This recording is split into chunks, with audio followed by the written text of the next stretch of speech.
Most people are getting C's in life. Listen, 99 ain't no good in life. Only part that's good at is in school. Because it's either 100 or nothing. It's either you did it or you didn't. It's either it worked or it don't. Like there is no, oh, it almost worked. That's the same as it not working. If they would have told Muhammad Ali, don't do this, or Michael Phelps, don't do that. But you know what I'm saying? Would we really be saying that they was the greatest at what they do right now? Frustrated sometimes because I feel like I'm in class. I have all the answers to the test, but nobody wants to cheat off my paper. That gives me a sense of frustration sometimes because I be trying to tell people, I went to the mountain, I seen it, I came back to tell y'all what's happening. And it's not no more out of arrogance, but I'm just like, yo, this is what works.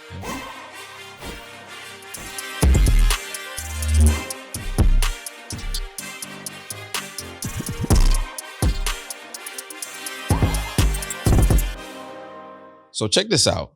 We are like halfway there to like our initial goal, which was about 25 episodes. 25 episodes. And see where we were gonna be at. And you know, we got some things in the pipeline that's gonna obviously bring us that, but I feel like we halfway there and we kind of like, I don't know, like it's a sense of, first of all, how do y'all feel? Because first, it don't feel like 12. Yeah. Don't feel like 12. I mean, I believe we in a nice flow. We don't call it a rhythm. We're being consistent. This is a staple. I mean, we've all made sacrifices to Ain't keep that being ever here. true? You come back early from trips. Yep. We've all three of us Make an come back anniversary early go from around a trips. trip or a birthday go around That's a trip. tough. But that shows the dedication, the discipline, you know, all of the buzzwords that we all talk about when it's time to build something. So, you know, I think it's dope that, you know, the people are actually getting a chance to see a creation from the very beginning. We always talk about the Jay-Z's, the Oprahs, the Tyler Perry's and everything, but we talk about them as they are at their billionaire status or as they are deemed great already. But nobody actually ever had a camera on, you know, a lot of these people as they were coming through the very, you know, beginning of it. And people, did they really have all that belief that they was talking about in the beginning? How many times did they, you know, walk in and be ready to quit and stuff like that? But we, you know, we know we can do this stuff, but like we literally are using the mindset of what we talk about every single day. We're literally doing the tough work because this ain't none of our main thing. So we actually have to create the time to do it, make the time, whatever you want to say to be politically correct, but we actually have to fit this in. And we know we're on the brink of something like super huge. So we actually get it done. And that's the difference. Like, you know what I'm saying? Like you said something that was very profound where you said, I got this feeling and it's the same feeling that I had when we did Share Note. Didn't you say that? I did. You said something like that. Speak Share to Note that was for a second. Super Bowl ring. Yeah. No, it's, you know, a lot of times things are feelings, right? Because, you know, Intuitions and stuff. Absolutely. You got, you know, things vibrate. And, Phone. but I feel like, we're definitely making strides and I get joy from what the people say, right? Because why even do this if we're not impacting anyone? And I enjoy what they say, all of what they say, because all of what they say is not all the time favorable. Yeah. However, I think it gives us, it helps though. Yeah, that's what I was about to say. It definitely helps us, man. It helps with understanding and perspective. So I feel real good about the direction that we're going in, primarily because you guys give us a great deal of feedback, and please keep doing that. So, well, I'm glad you care about what they say. I'm gonna leave mine right there. But I think nah, in context, I feel you. I think like when you building anything, I think in the beginning, bro, when you started working with your clients to gyms to don't use me. I'm not a good example. Yeah, no, I don't be giving. Hear me out. Hear me out. Go Your ahead. feet. No, you gave a fuck. I don't care what you say. I didn't. I'm telling you. No, let me tell you something. Because what your customers said to you, like how they responded to what you did, whether it worked or not, you were able to pivot.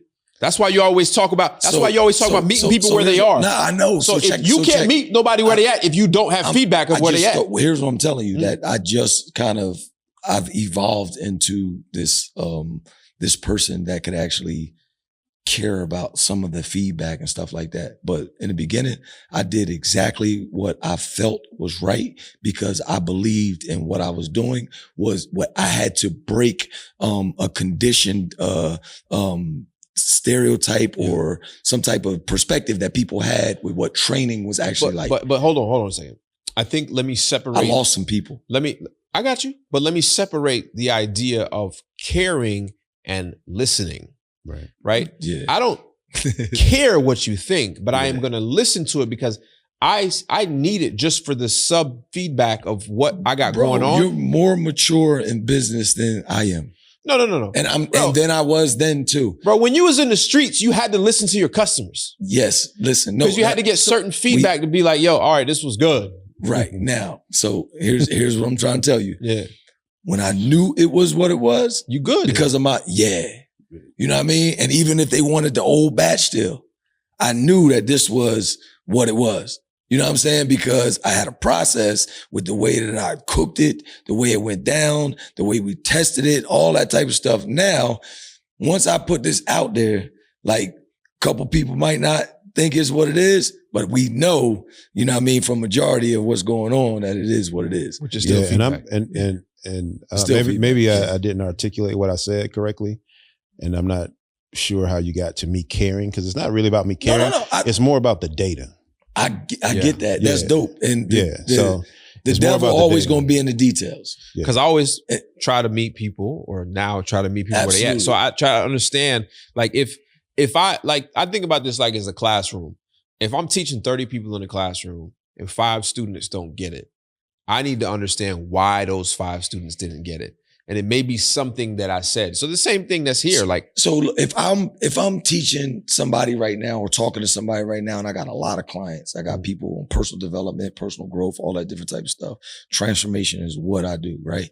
I'm going to talk to them the same exact way. But now what I'm doing is removing myself from this evolved coach, star person and all this other stuff. And I'm going back to the inception of something where I'm like, yo, I got something inside of me that is no matter how much or how far I get, I can never lend a lot of these people my vision. People that work for me, you're going to be frustrated, all the different type of stuff. Now take this back to the very beginning.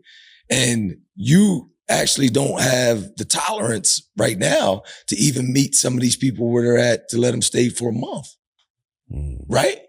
So you like, I hear you, but you ain't listening, right? So you gotta go. And I understand that. So all I'm saying is, yo, we are some dope individuals. We are up here with this right here, but with this podcast, we 12 deep in. And we still got a bunch of stuff that if I listen to everything that everybody say on that side and we keep pivoting and turning and stuff and go away from what we know is right in our gut and stuff like that, then our stuff is going to be changed from the foundation. Yeah, from the very beginning. That would definitely be a mistake, but I think it would be a mistake not to get that data and analyze that data. And because that data could be pushing you off a cliff. Yeah. Right. And if it's pushing you off a cliff, then you don't want to hit the bottom. Right. Right. So now, but the data, the people that it's coming from could be coming from a perspective that really doesn't get the end game yet.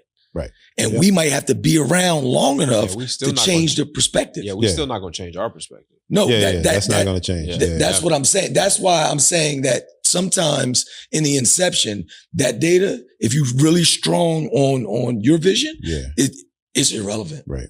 Absolutely irrelevant. I see your point. Because some people try to change your style from the very beginning. And if they would have told, such as Muhammad Ali, don't do this. Or Michael Phelps, don't do that. Or such and such. You know what I'm saying? Yeah, I just had to use the names. You know what I'm saying? Because we were talking about it. But you know what I'm saying? Who would we really be saying that they was the greatest at what they do right now if somebody changed their stuff and they didn't really, really believe in what they had going on from the rip? You know what I'm saying? I agree with you. This really correlates with probably a lot of people that recently started something. Absolutely. And it's not we're not tooting our own horn at 12 episodes because there are people with 300, 400, 500 episodes, 600, 700 episodes. Right. And so, we got to toot the horn real quick. You got to toot the horn. Hold on, you got to toot it. Let me. Can I finish? I might have gotten to a toot. I might have gotten to a toot. I'm tooting. But one of the things that you have to do, I believe, is you have to celebrate those small successes. You got to celebrate. That's those good small, for me, man, because I ain't used to doing that, but I'm tooting now. Right, you got to celebrate a win, and we're halfway to our initial goal. Yeah. But the other thing is, so we're halfway to our initial goal. So in my mind, I guess consciously or subconsciously, I've moved the finish line. I've pushed that finish line back. And I know when we hit that 25, that finish line is going to get pushed back even further. Well, the micros change. You know what I'm saying? So it was a micro goal, and then we set another one after that, which is dope. But this is the stuff that we teach everybody, goal setting. So if we didn't come in, with goals in mind, if we didn't go in and strategize, and begin with the end in mind, then some of this stuff would be so. Literally, we're cutting that learning curve, that info gap. We're cutting all that stuff like super. We're cutting it down in half, like really fast. Right. Like, I mean, the reason why I was, really once you start talking about that, and I was like, yeah, toot the horn, because like we reached the standard, the quota for, YouTube standards as far as monetization and stuff like that at kind of like a record pace. You know what I'm saying? It's so, cool. Like we still ain't turned on the ads. I hope you know that when y'all watching, y'all don't see no ads. Yeah, they don't see no ads. Yeah, none of that. But do they have ads? Well, they won't see an ad until we actually turn them on. Oh, okay. Even if they have ad, even if they don't have a premium subscription, there's no ads. They won't see an ad from ours until they turn up, until they What if you guys had to describe what someone or why someone should watch this podcast, what would that be? What would be the reasoning you should describe to somebody? Oh man, I'm gonna say this and throw it to you. All right, yeah, the info gap. Wow. So the info gap to me is that's how you make money. There you go. Right? Because there's information here and there's information here. Mm-hmm. And in between that information is middlemen.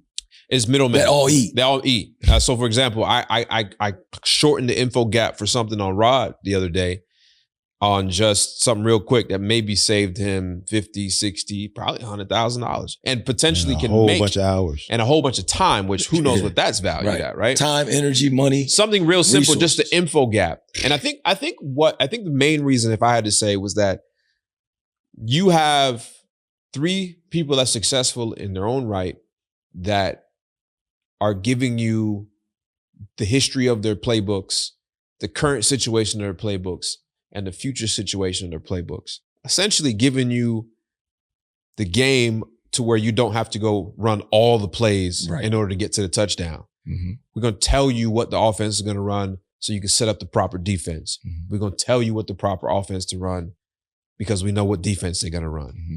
And so it's just, and it's relatable. It's not 3 dudes sitting up here in suits. Right. Like, we don't do that. I don't know. I've never seen you in a pair of jeans, have I? Yeah, I've worn jeans a couple times around you. Yeah. A couple times. They probably been legging jeans. No, jeggings. No, they're no jeggings.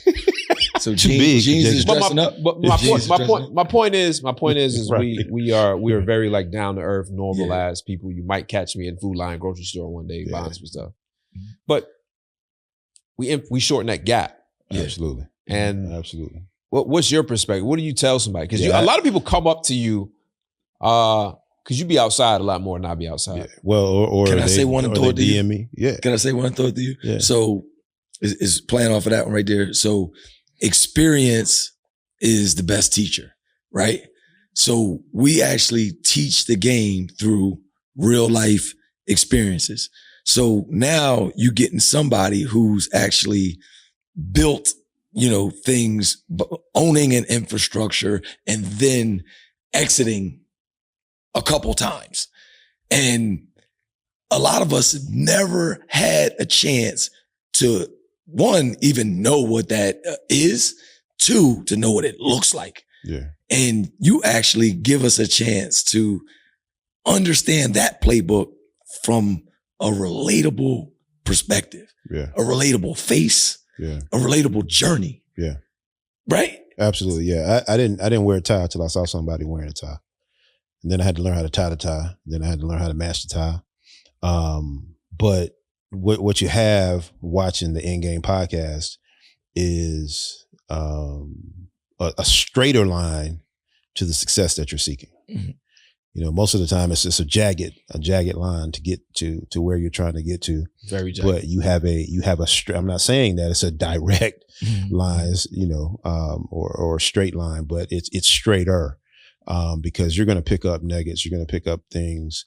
I have random people that have reached out to me to ask me a question. I gave them an answer and they're like, oh my God, I didn't even think about this. Like, I mean, I get, you know, DMs all the time saying, yo, I'm looking at doing this. I'm in the trucking, you know, business, or I want to do software. What do you think about this? And it takes me 45 seconds to answer it. And you know, it's probably worth $100,000 to them, that one answer. So you're going to get that all the time with all of the episodes. So if you hadn't spent time looking at all of the episodes, you need to go look at every single episode of the Endgame podcast. And the cool thing about it, I'm not selling you anything. I'm not selling you anything for you to go look at all of the episodes. You're not going to see, you know, I'm not saying I'm not going to sell you anything ever. But what I'm saying right now is for 12 episodes, you know, that's, I don't know, probably 18 hours of free game. Yeah. Period. So that's what I think. But not only, like, you know, we spent the weekend at the beach at Rod's Beach House talking about what some people are doing with their business now, like their new business or the business they already have. And we're like, okay, what are some things we need to work on? And where is the future seeing us? And what are you had some questions. What are some things we need to focus on by the end of the year? Right. And you guys know we're writing a book and we set a date that we want to have this book out. Right. And so that puts our back against the wall, but it feels good. But even as people who are successful, have run successful businesses, we still do the fundamental stuff. Because it's like playing basketball. The fundamentals always wins. Absolutely. Like the flashy player look cool, but the fundamentals will always win. You know what I mean? Always. Yep. So I've been in and around the mental health game for 15 years, and mental health agencies, it kind of baffles me a little bit, but I always remind them that you guys have the perfect formula for success, because that's how you treat your clients, right? That's how, as a therapist or as a counselor, that's how you treat your clients. And anybody can apply this method, right? So if you go to a therapist, the first thing they're going to do is they're going to do an assessment on you. They want to get an idea of where you are mentally, where you are emotionally, where you are, you know, physically, you're fine. They're going to do an assessment on you. So if you truly and transparently assess your situation, then you're going to have a snapshot of exactly where you are, right?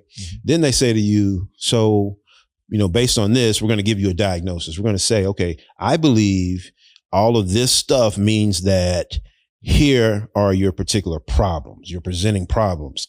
After that, they say, so tell me, what are your goals in these areas, right?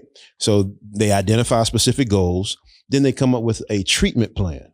And the treatment plan basically spells out what are the objectives and the interventions that we're going to use. What are we going to do? What are the activities to hit these goals?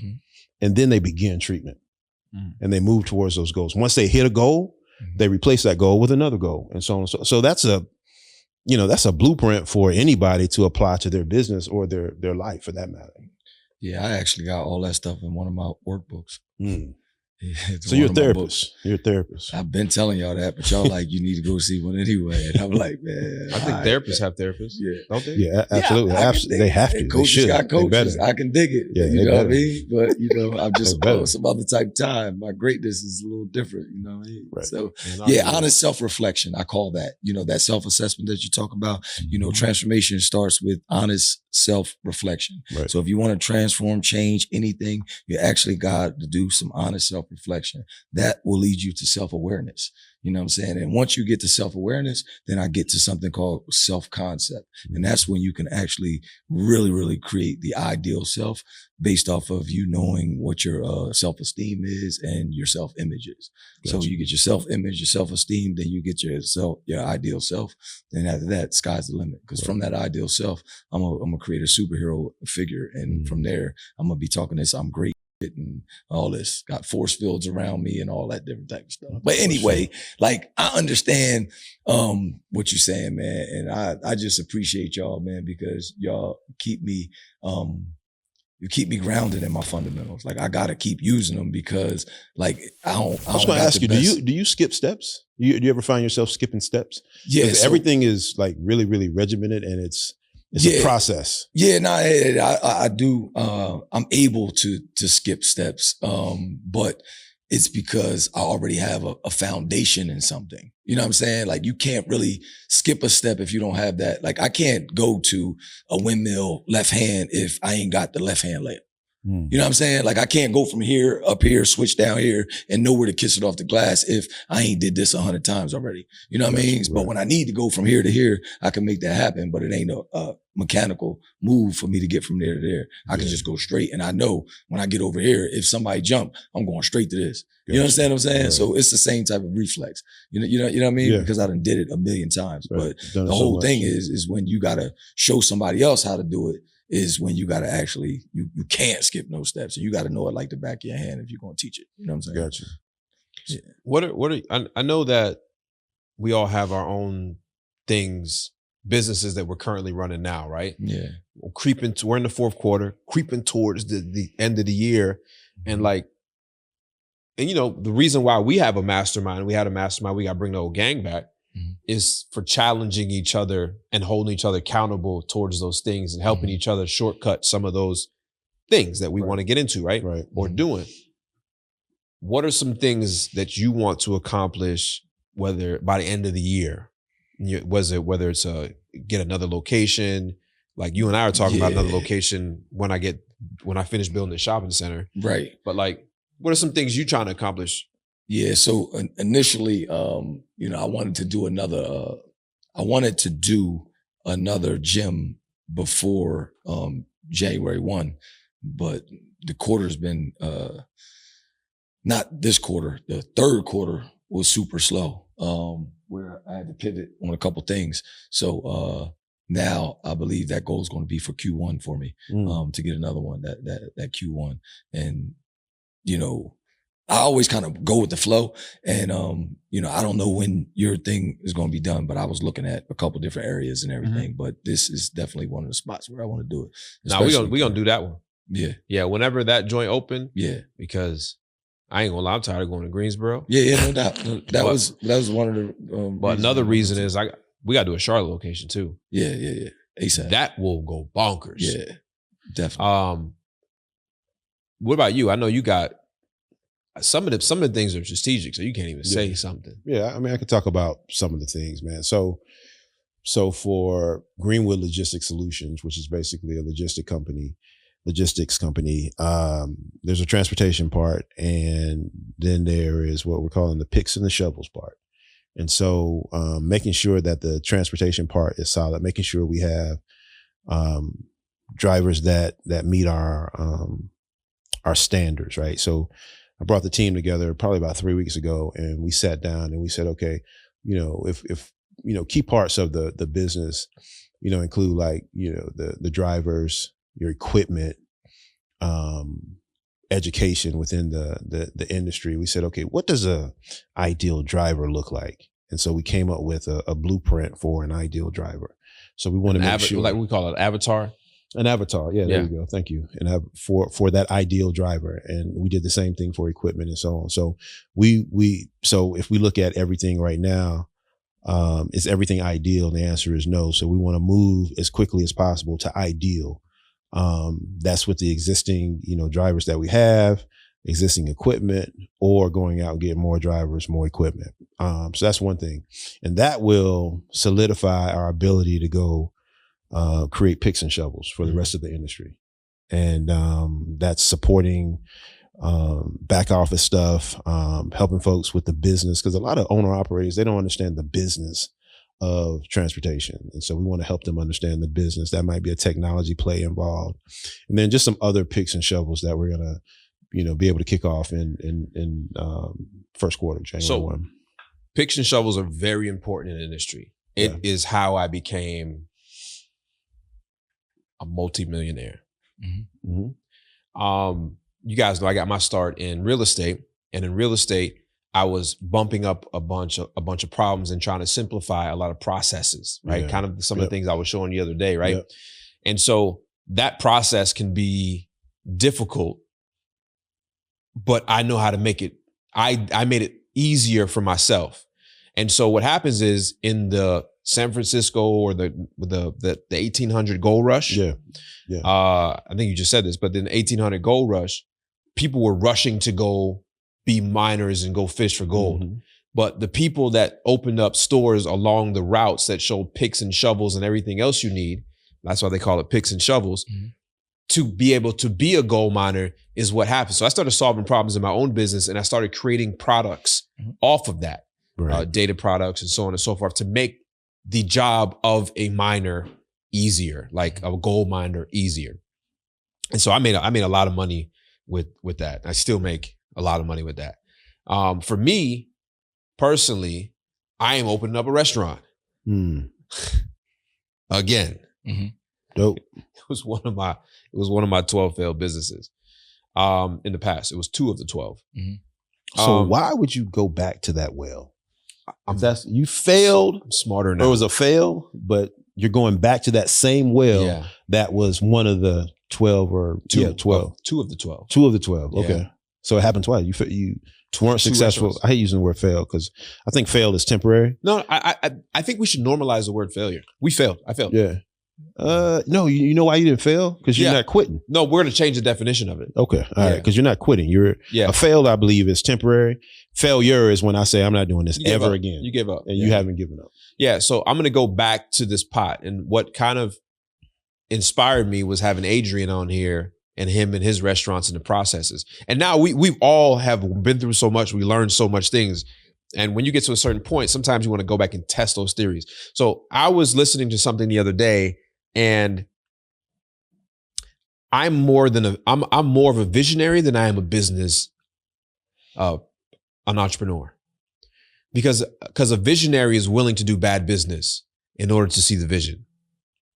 Right? So you get what I'm saying? Like an entrepreneur is like, yo, I get it. So my You gotta chew on that a little bit. Yeah. Keep going. Man, it's the same shit I talked about with the 3 people inside of you, but go ahead. Yeah. The visionary in me is willing to do something that I know I failed at and that I know is not, it's difficult. And I'm going to do things that are not going to be scalable in the beginning. So that's considered bad business for some. Right. Not the best procedures and stuff like that. But with this restaurant, I was inspired by creating system and processes along with it to like a McDonald's. Like I want to create that process. I've yet to find any Jamaican restaurant chain that was able to deliver the taste in a manner, the same genuine taste from the island. Bruh, that jerk chicken y'all had at that other restaurant. Oh, well, on Cherry? North Cherry. Bruh. Okay, yeah. Bruh. Yeah, I know. Banging. So I don't know if you were including that restaurant. I was there. That was one of the failures. Yeah. Okay. One of them. But you were talking about you hadn't found a Jamaican restaurant that had the true taste. And I'm just saying No. restaurant did. And that had the true taste and was able to scale. Okay, gotcha. Right? So I think I've been chewing on this since 2015. I now have disposable income to go test this theory. Right. Gotcha. But I'm going to do it with all the lessons that I learned from the 12 failed businesses that I had and the 2 failed restaurants. So we win or we learn. And I'm going to use my peer group, which Adrian is one of them. Right. And I'm going to stick my head into his operation. So don't be surprised if you see me at McDonald's serving fries for 3 days to understand I'm not beneath that. And he can stick his head into your operation. No, he's going to. I know. I'm going to make him. I'm just letting people get over know here. that. I just want to be a fly on the wall because I have no And interest in doing a restaurant. What I plan on doing is but I know something documenting this dope's gonna process. come out. I plan on documenting this process Yeah. and setting a goal. I haven't yet set it. I think I'm going to try to do $1 million in revenue in the first year, which I think is not bad, right? That'll put me halfway, little less than halfway of a McDonald's. Yeah. It's $83,000 a month. Yeah. And so I want to get to a million plus in revenue, $1 million in revenue in that store. And then I'm currently, as of probably in about 3 weeks, I haven't even opened up the first one. I'm building the second one. Yeah. Right? Does it make sense? Like I'm building the building from ground up. So the same spot, the same 4 joints. Yeah. I'm an anchor. You're an anchor. Right. I got 2 tenants that I'm thinking about in the middle. Yep. So it'd be restaurant, A-wall. Oh yeah. And two small shops in the middle. Yeah. And so I'm gonna go spend $1 million building this new shopping center. Right. Cash. You're gonna go invest $1 million. That's why you got to go. No, you got to invest $1 million. And that's why it's got to make $1 million. You're gonna go invest $1 million. Yeah. Well, the making the build. So what I learned some things from Adrian, and then it's called like the recoup.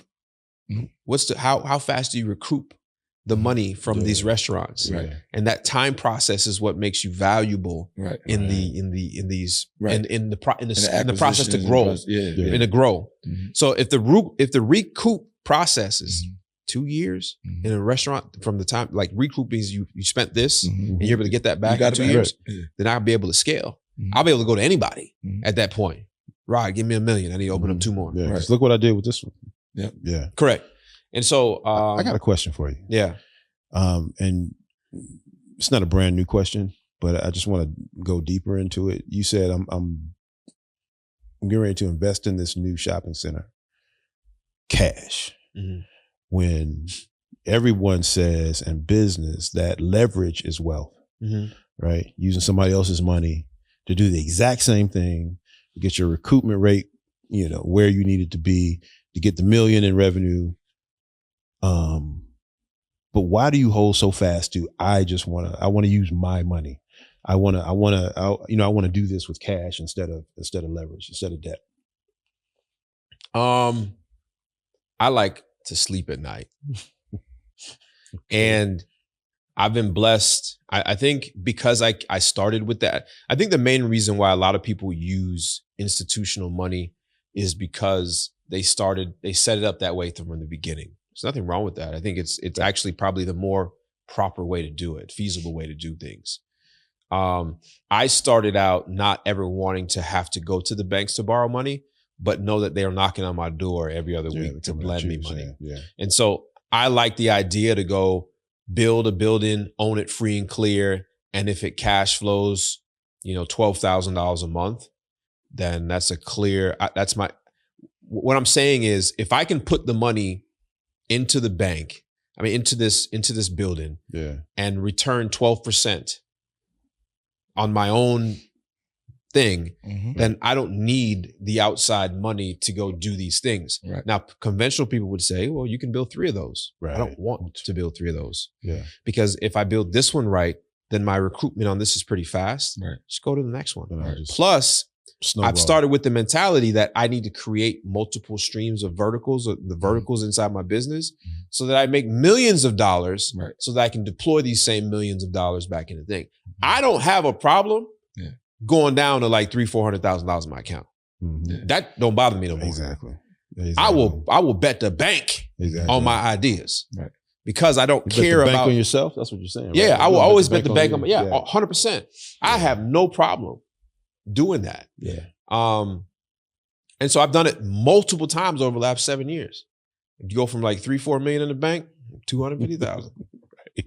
Don't bother me. Right. I don't own nobody. I know what the end is going to be. But I don't own anybody. Right. So that's interesting. I remember, and this is when, so I am there as well. I'd much rather be, take care of whatever I need to take care of, cash, right? But for a different reason. I went through bankruptcy and it was just painful. And I was like, I don't never want to be here again. And I despise debt, yada, yada, yada. But the perspective is spot on. I remember this guy, a buddy of mine, he was much older, entrepreneur. And I would talk to him and I would say, we're going to call him George. And I would say, George, how was your week? And George would be like, oh man, I had a great week. Pulled in about $700 this week. Right. And so I'm like, what? Why does he think that's a great week? Right. What was he? Okay, never mind. So my mind was, I would always be like, okay, 700 times 4, it's about 2,800. I back out my mortgage, back out this car payment, I back out this credit card. that's not a great week. It's definitely not going to turn into a great month.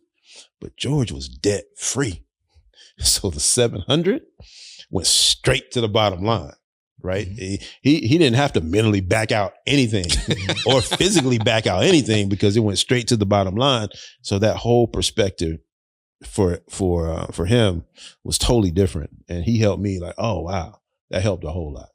Yeah. I mean, real estate conventionally, most people will go like buy a rental property, get a 30-year mortgage on it, put a renter in it. The renter pays the mortgage, plus they get the cash flow, a couple $100, $300 a month.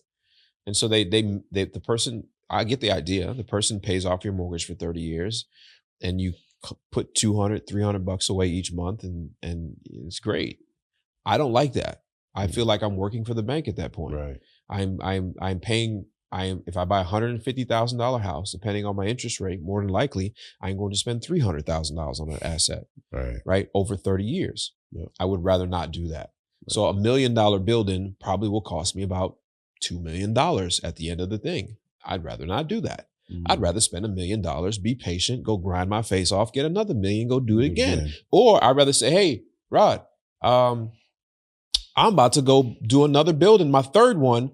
I need $500,000. Do you want to come in and be partners with me on this building? Yeah, right. Of course. All right, cool. Right. I got a half of watermelon instead of all of a grape. Yeah. So I am looking at, I have a condo, right? And the condo has done really, really well, you know, in this real estate boom. Yeah. And so the condo has net cash flow somewhere around 8-9%. Could be much higher. Could be 10, 11, 12%, right? So I had some real estate professionals tell me, you're not getting enough rent for this condo, right? Because, you know, you got the interest and I just, you know, I let them go, okay. I'm fine with what I'm getting because I have no debt associated with the condo. They don't know. It's going straight to the bottom line. So it's like, you know, traditionally it's like, oh, you need to be getting, you know, 10 to 12%, you know, cash flow, net cash flow. But I'm good because again, I don't have that debt tied to it. I don't have that 30-year mortgage or 15-year mortgage tied to it. So that's a question. How do you like in your head when you're thinking about another location, how do you think?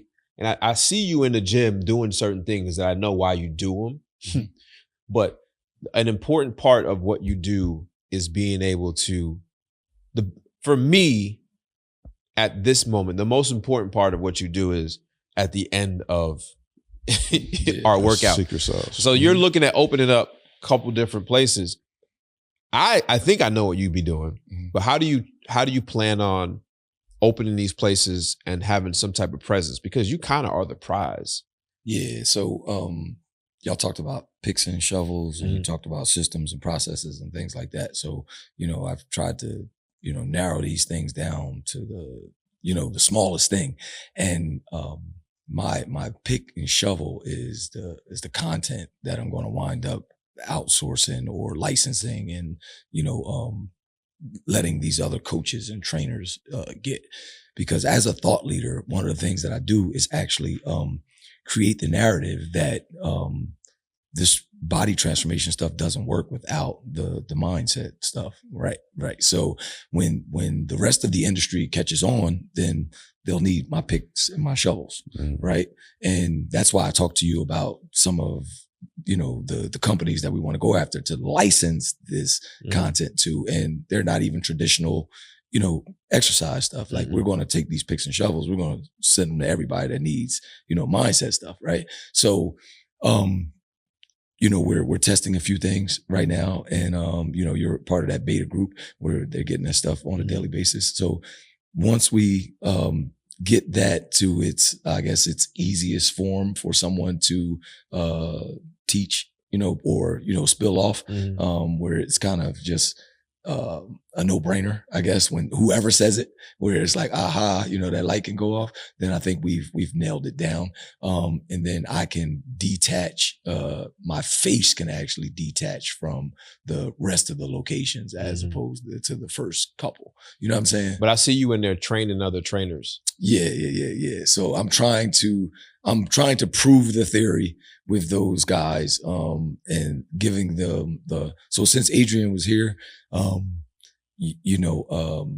he talked about how he doesn't micromanage, or like that's one of his strong suits is not to micromanage. So since he was here, I've deliberately like told a few people that this is my goal right now, is to not micromanage. You know what I'm saying? So I kind of step back a little bit, and then maybe, talk a little bit to that person at the end or something like that, and then just let them go. I was gonna say, how's that working out? Because correct me if I'm wrong, but I believe you tried that before.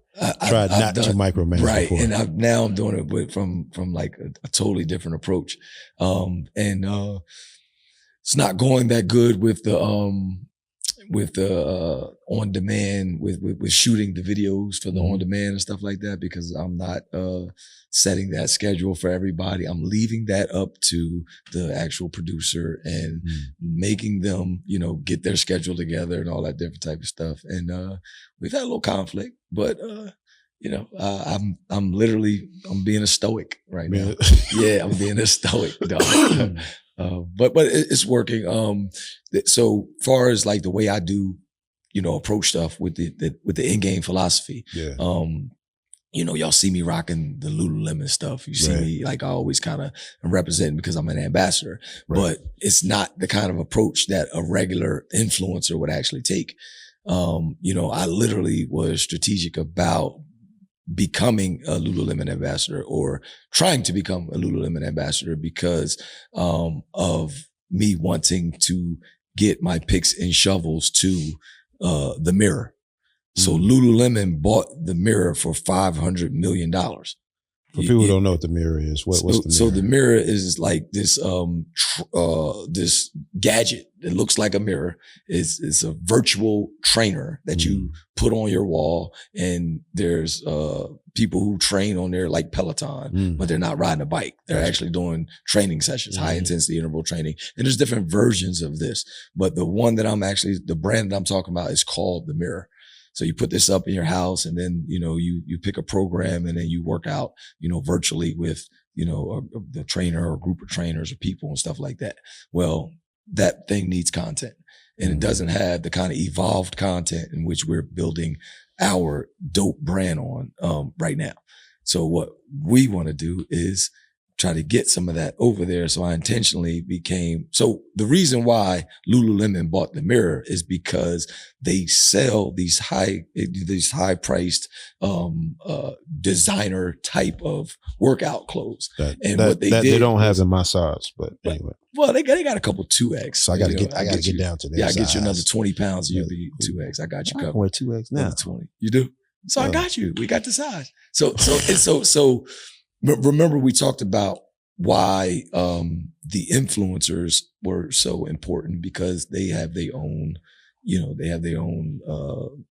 audience. They have their own audience. The brands can't really get direct to consumer because they got to go through the influencers and stuff like that too. Right, because it's a brand. But what they did was they bought their direct to consumer by buying the Mirror. So by buying the Mirror, they now have the platform to go straight to the people who work out, as opposed to the people who work out having to find their brand and fall in love with it. Gotcha. So the influencer comes on the screen, which is the person that's in shape, which they work out in front of them, and they tell them what to do every time. They've already bought into that person being their authority. Right. And that person comes on with the clothes. And then now the people who are listening to that instruction every day are now wanting the clothes that the influencer has. So every fitness session is a commercial, basically. Absolutely. Yeah, 100%. Yeah, they bought their customer base. They bought exactly. Yeah. Yep. So now they go straight to consumer and they sell more stuff. Let's talk about that strategic play. Yeah. Like Super dope. You got a company that is an apparel based business, Lululemon, that purchases another physical subscription-based business for $500 million. Yes. In order to... and has no interest. They don't even care about fitness. So they're actually leading the industry in fitness and don't even care about it. It's crazy. It's super dope. So my take from Lululemon, from my understanding, because I never really have paid attention to that brand. From my consumption of what Lululemon was like a yoga woman's brand, right? Yeah, right? yeah. But no, I have Lululemon stuff now. Yeah. Right. So that growth of I can wear Lululemon their into socks. I'm sorry. yeah, there's a lot of places sorry. that don't have our size. I can wear their socks. No, he said he could wear the socks. I can wear their socks. Yeah. The Lululemon socks. Have He you just put had them an on? epiphany. Nah, not yet. I just had an epiphany. Yeah, I'm just epiphany. oh, But I you gotta got get some you got a socks. 15, my G. They might not They have. might not have them hey, we 15. can stretch them bad boys out. Huh? We can stretch them out. Yeah, you stretch them out. You stretch So You can so cut the Lulu, toe out and nah, won't nobody see the we toe ain't part. doing that. We ain't doing that. So Lululemon basically they fish where the fish are. A lot of people don't do that. A lot of people they sit back and they wait, or they try to figure out how to get the fish to come to them. But they actually now they fish where the fish are. No, they bought the pond. Yeah. Right. Hey, that's tough. Yeah. They bought And the that's pond. that's I even snuck better. in through the back door though.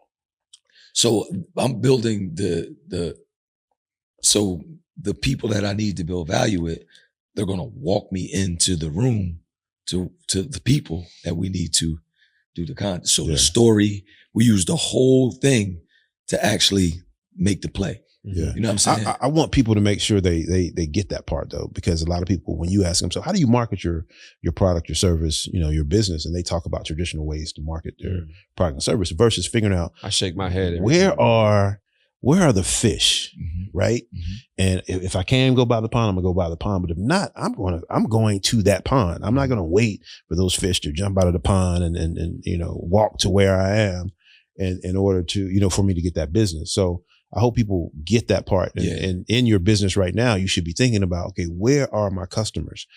Are they in an association? And then figure out what they do, where So- they go, where they eat, what they buy, what they read. So and then make yourself present. Here's what Lynch did. He did the same thing Lululemon did. Mhm. He intentionally went after Lululemon because he knew that they That bought they bought the pond. the pond, and the Yeah. pond is also where his customers, or where he sees he can add value, Add value. Absolutely. to Yeah. what they do. Absolutely. It's either- It's dope. Because I know what I do, and I know they need what I do because nobody does what I do. So the problem is a lot of people don't know what they do, and they're trying to do what everybody else does. Yeah. But I'm not a model.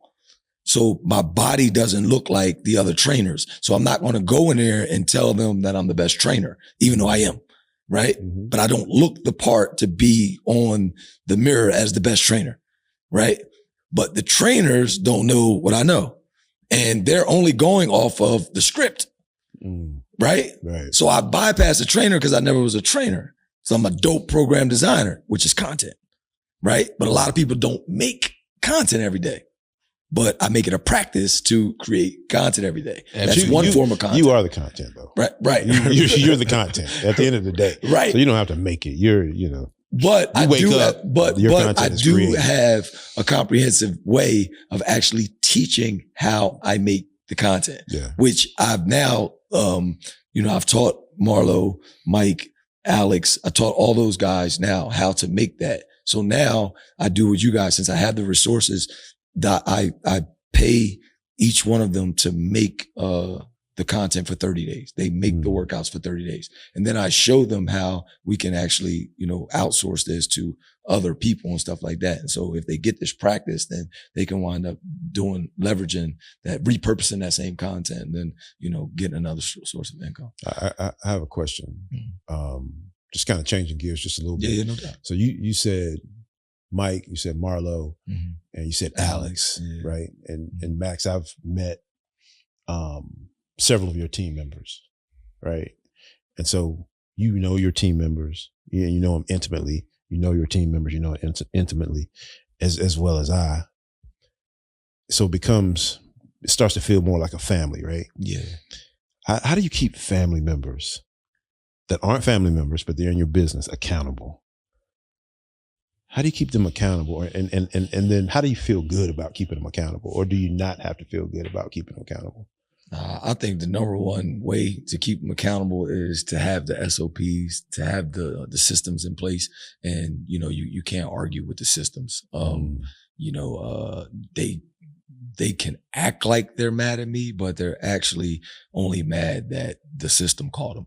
You know what I'm saying? And at the end of the day, it is what it is. And you didn't take care, you didn't fulfill the obligation or the standard. And that's the reason why things wasn't operating right.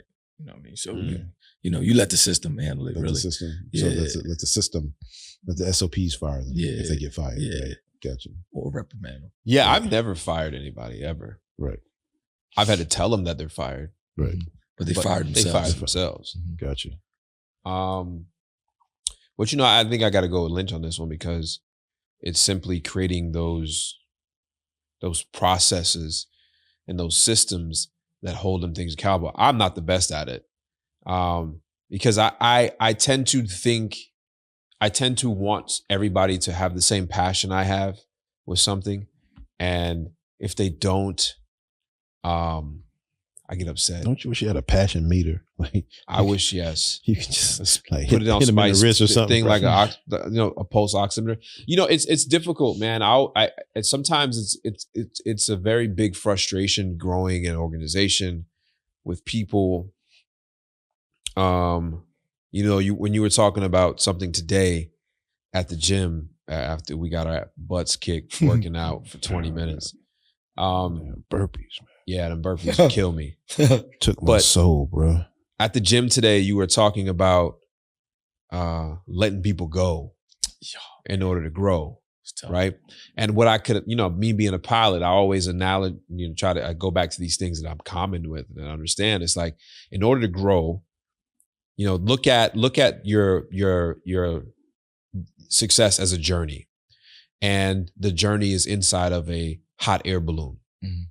And when the hot air balloon starts, the hot air balloon has sandbags on it, right? And those sandbags keep you at a certain level. Mm-hmm. And eventually those sandbags get cut and released to the ground, or they can transfer into the basket as people. Like a basket for a hot air balloon can be pretty big.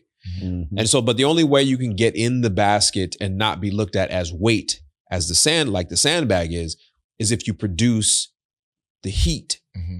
You believe in the vision. Mm-hmm. You produce the heat that allows the hot air balloon to go up. Yeah. So when you're in the basket, you're not considered weight like the sandbag on the outside. Gotcha. But if you stay on the outside and you're just a sandbag, right, in order for the balloon to go up, I got to cut a bag. You got to get cut. Right. And so I think that analogy of really understanding your team needs to have the vision, and they need to contribute to creating that hot air, fire. And I know without a shadow of a doubt, each one of you guys, when that team member exceeds expectations and they add to that fire, you're going to take care of them because they've earned, the right, first of all, to be on the team. Yeah. And then they've earned the right to all of the success that's going to come as a result of it. I think anytime we set up a system and we start to put the people into the system, it's designed that if you do what you're supposed to do, you will win. It's going to work. Yeah. It's like not only you get to get your paycheck, but you will win. You'll win. Yeah. You're going to win. Yeah. And you can't, and they can't see that right now. Yeah. Like a brand new, when you start off, when you open the rrestaurant, everybody's like they don't see the second restaurant that's already being built. One of my winning, like me being a part of a system that played the part well. I got a bonus check one time of $750,000 for being a part of a system that I played my part. Yeah. Totally unexpected. Right. Yeah. Like, oh, here you go. Yeah. Thank you very much. So because I played my part in the system, I got paid to be in the system very well. Mm-hmm. And then here was this bonus. Boom. Mm-hmm. It was like, oh. Quarter. So the leader. Did you exceed expectations? I had to. Did you do what? Because like when folks say, clearly I exceeded expectations. So when someone says, I did what you asked me to do. Okay. That's a C. We were grading you. That's a C. You did what I asked you to do. Now y'all see my point the other day in the workout. I was like 15. Mm-hmm. No, I could see it when you said it. You got it. Absolutely got it. But the only part only world that a C is decent is in school. Yeah. Right. So in the real But I mean, world, in life, man, most people are getting C's in life because listen, 99 ain't no good in life. The only part that's good at is in agree. school, because it's either 100 or nothing. It's either you did it or you didn't. It's either it worked or it don't. That's right. Like there is no, it almost worked. That's the same as it not working. Right. Same thing. It's the same thing. Yeah, absolutely. So you got to understand that 99 is only good at school. In real life, that costs. Yeah, it's That's expensive. right there. So you talked about cutting the sandbags to rise, right? So today at this this fitness facility, one of the exercises was burpees, and today I probably did the most. Now I don't do a lot of burpees, so let me get this clear. I don't want to paint a picture that's extravagant when it's really not. But today I did probably the most burpees in a 20-minute workout session that I ever did. And it's because we were in the same line. Right? And so out the corner of my eye, he did another. No, he did two. He did three. So let me get one more in. And then, he's still going. Clocks stopped. He did, except in that last round when I'm dead. And you started before the clock. But see, go ahead. But I was just saying, so one of the ways is to, cut that dead weight, but then the other one is to put yourself in proximity of someone that is where you want to be. Where you want to why aspire to. it's important to be around people that understand where you want to go and want to go to the same place or are already there. Yes. And that's why it upsets people when they come to me for advice and they want to get somewhere. They want to go from A to B. Yeah. Right? They want to go from here to over here, but they don't want to change anything. Right? I say sometimes you got to let people go, including your family members. Might not be forever, because when you return, you'll have a different perspective on things and they can't influence you. Right. But it's important to have somebody next to you that is doing better than you, that can hold you accountable. Absolutely. And the cool thing is this time, and you even said something about it when we were talking about it afterwards, I would imagine, or I know in the past, he's had to say something like, let's go. Do one more. You got another one. Yeah. But today I probably did more burpees than I ever done before. And he didn't say a word to me. Yeah, you just did it. He didn't say a word. Yeah. Well, I mean, I did them because of the influence that you had the proximity when you were knocking them out. Yeah. Being right there next to you. Those things move to other parts of your life. Yeah. Those small things move to other parts of your life. Yeah, that's why I be tripping, because how you do anything is how you do everything. Yeah, and we get a chance to actually cultivate this and condition it. And it's just adversity. I don't look at it as a burpee. I just look at it as that is adversity. That is a challenge. That is a problem. Yeah. I just wish, it's like having the answers to the test and nobody want to cheat off my test. Yeah.